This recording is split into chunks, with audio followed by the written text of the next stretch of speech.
Got you and I in the world of Call of Duty Black Ops 6. This is my favorite series to follow when it comes to Call of Duty. I love the spy espionage stuff, and it really sets it up strong here with a multitude of other elements, and the story is just impeccable. Dude, I'm here with a 9. Where are you at? Absolutely, I have to match you there with a 9. This has to be my favorite Call of Duty game so far. I think rivaling only World at War, but that's an aside. I love what we're getting in this game. We get a bit of a sprinkled variety of the greatest hits of Call of Duty, and I could not be happier with what that means. This is Black Ops, so it gets a little silly in the middle of the campaign there, Yeah. which I think spoke to me a lot more than it spoke to you. But regardless, this is a standout for Call of Duty.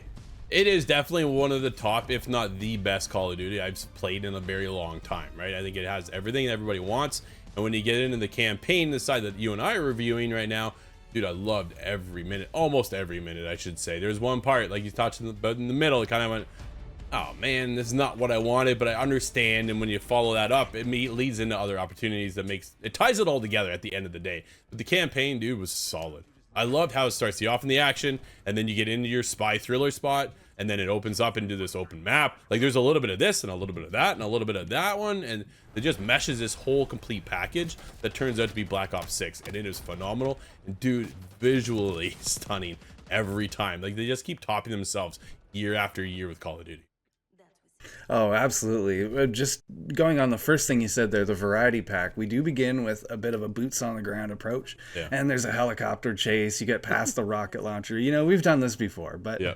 that spoke to the kind of traditional Call of Duty. Then we move on to the super spy aspect of it, which does come back around towards the second half of the game as well. If you're put off by the middle section, which is the zombies inclusion, I would really urge you to stick with it, because it does get even bigger and better as that time goes on. But we get a bit of the open linear approach. Yeah. Sounds like a bit of an oxymoron, but that's where you're doing the super spy stuff, and it almost works a little bit like Hitman. And we're giant fans of the Hitman series. Having multiple ways of doing things was really good to play out, and it also includes a lot of stealth opportunity. So there's, again, an open concept, open world kind of maps. That's the next chapter of Call of Duty we get.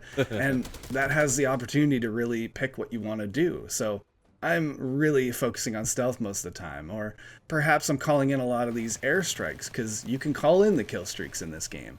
And the idea of how to approach whatever scenario in those maps the way I wanted to was really, really fun. But if I want to put that to the side and get into some of the production aspects of this, I really, really love the writing to this game. And you nailed it. It looks gorgeous, especially in cutscenes, but not always in cutscenes. You return to this kind of safe house a lot, and that's So where you cool. really experience a lot of these characters. And speaking with Felix in the kitchen, for example, is just one that stuck out with me. He's very philosophical on the good and the bad, and kind of doing the right thing to resolve an evil conflict of war, and the morality that gets into that. It's an incredibly deep look into some of the aspects I really never thought we were going to get out of Call of Duty. No, and in talking about the safe house itself, what a safe house that is too. The concepts around the safe house, dude, you can actually upgrade your safe house. Love that aspect of it, right? You go and then you start crafting up stuff. You get into your own skill tree. You start unlocking and gearing up yourself. What direction do you want to focus on when you're out in the field? How you level all that up, and then all the mysteries in the safe house were a welcome surprise that I don't recall ever seeing in a Call of Duty game. What I mean, when you talk about Call of Duty Black Ops 6 this year, it is a little bit of this, it is a little bit of that. They're taking notes from other games, and hey, let's incorporate that in ours, and it makes it all come together in such a great, fantastic package. The negative aspects to the game is that I did have a lot of bugs.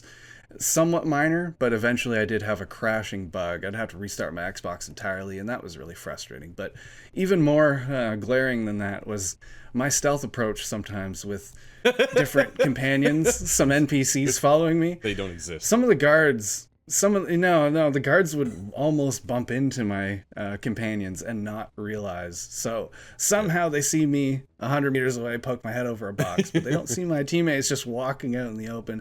That was really bizarre, and it flew in the face of the really good production that I'd seen thus far. But No, it's like I said, those were somewhat minor gripes. I got a couple gripes of my own. We're kicking off with those. They are, your AI companions are just dumb. I almost feel like I should have left them behind and went out on my own. Would have been a more immersive experience, I think. I do appreciate the banter that's there, but as I'm going, I'm sniping. Oh, don't take out him. Like, well, there's only 2 of them. So if you get the other one, while I get this one, then that way we would be just fine, right? But no, because I'm the only shooter. I'm like, out of 4 of us, like, come on, what are you guys doing? Let's line up a sync shot. That would have been such a fantastic move to have in the game, right? Sync shot is bizarre. Right? It would have been fantastic to have there. Dude, I took out one target, and this truck kept looping in this one area, and just drove, like, almost right over top the body. Never alerted anyone. And there's just moments like that that take you out. There's one part where you're running away, and then we're going upstairs, and like my companions might as well have just floated to the top. I was just like, okay, yeah, there's definitely some glaring issues that need to be resolved. But when they run, man, there's nothing worse than stairs in a game because they never hit. They never work. No. And it still continues to this day. And it was one of the biggest moments I went, ooh, that is bad. Genuine laughter in my part. God, all in all, besides the bugs and the laughter we've had amongst the game, dude, it is clearly one of the best, I think, the Call of Duty teams have put together in quite a while. We've been getting the remasters as of late, so to have something get into a fresh experience with little pockets of everything, man. Well, will it make a Game of the Year discussion? That's the biggest question. Oh, that is a big question that I am dying to see the answer to. But regardless, having that kind of bugs in the game seems like it could take away from an overall great experience, and it takes away from an overall perfect experience. What we're left with is still the best Call of Duty I've played in probably 2 decades.